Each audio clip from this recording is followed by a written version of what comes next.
Russian occupation troops are conducting offensives in the east of our state in order to establish full control over the territory of Donetsk and Luhansk regions and a land corridor between these territories and occupied Crimea. The greatest activity of the occupants is observed in the Slobozhansky and Donetsk directions. There remains a high probability of rocket attacks on civilian and military infrastructure throughout Ukraine. In the Volyn and Polessk directions, the enemy did not conduct active operations. No signs of the formation of offensive groups were detected. On the Slavyansk direction, the situation has not changed. The enemy maintains border guard units of the Federal Security Service at checkpoints and in the border areas of Bryansk and Kursk regions of the Russian Federation. Conducts engineering and fortification equipment of defense positions near the state border of Ukraine. In the Slobozhansky direction, the enemy did not make offensive actions. Conducts defensive operations. Main efforts continue to focus on preventing the advancement of our troops in the direction of the state border of Ukraine. In the Izyum direction, there is a resupply of material and preparation of units for further offensive operations in the directions Izyum, Barveikovo and Izyum, Slavyansk. The enemy conducts aerial reconnaissance. In the Severodonetsk direction, there is a battle for Rubizn.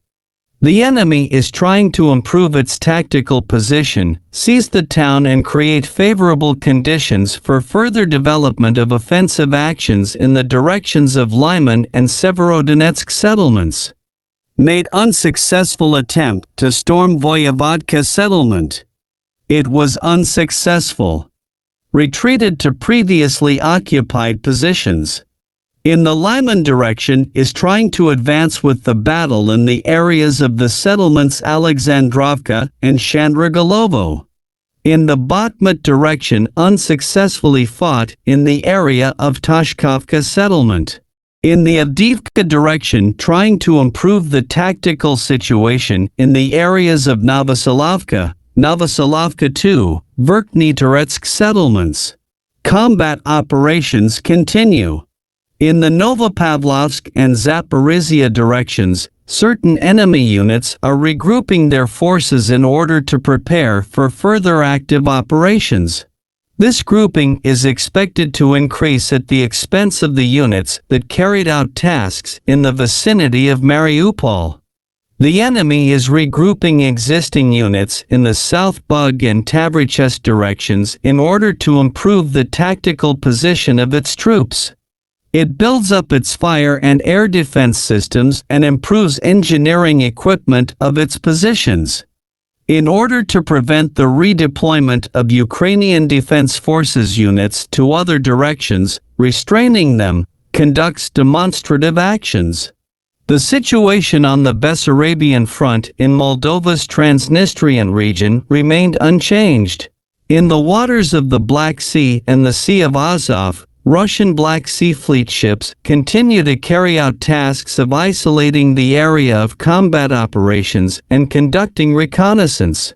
Practically along the entire line of contact, the enemy continues to use all available artillery and aviation assets to bombard our troops' positions and destroy civilian and military infrastructure. In the city of Mariupol, despite the declared silence regime, it resumed shelling and storming of Azovstal plant. In the temporarily occupied territories of Ukraine, the enemy continues to conduct administrative and police measures. An imitation celebration of the so-called Victory Day for the Russian media has been carried out in some of the captured settlements. Losses of the enemy exceeds the completion rates, which has a significant impact on the overall moral and psychological state and becomes a prerequisite for the refusal of personnel to further participate in combat operations against Ukraine, the report says. To not miss the next news, subscribe to the channel. If you can, support the Ukrainian army.